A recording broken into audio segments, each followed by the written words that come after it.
Hello guys, welcome back to Dato Ambas TV. Meron akong ipapakita sa inyo itong dalawang halos buo ng pustiso na at ito naman buong pustiso na. Ito. Papakita ko sa inyo ito, isang New Ace PX ang ipin. Ayan o. Tingnan mo naman. Ayan. Ito naman China porcelain ng ipin. Ayan. Ito porcelana kasi may bakal. Ayan. Ayan. Porcelain teeth. Ayan.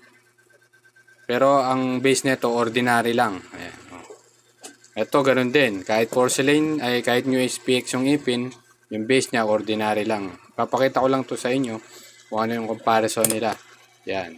Siyempre kung titignan mo naman dito, mas madilaw tong isa kasi yung ipin ng pasyente madilaw, ganito yung kulay.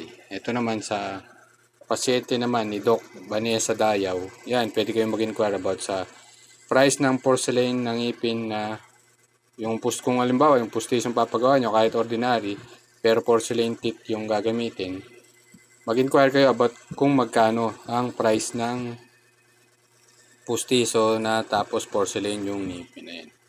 Maganda rin ang porcelain tooth kasi nga natural look din to sa pasyente. Ayan o, di ba? O.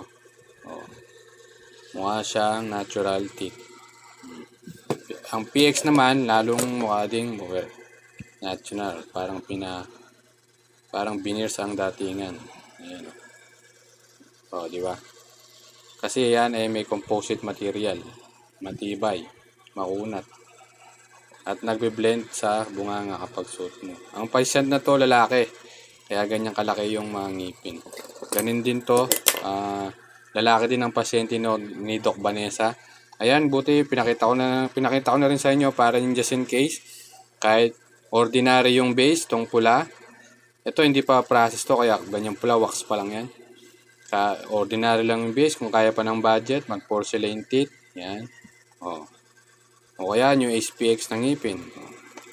Kahit ordinary lang yung base. Pero kung paabutin mo pa ng iBook denture to, yung base, mahal din. Siyempre, alam mo naman na, nasa 50 million up and down. Kayo na lang, yun lang, pinakita ko lang sa inyo para sa kalaman nyo kung ano yung itsura kapag porcelain teeth at New SPX ang ngipin. Thanks for watching. Bye-bye.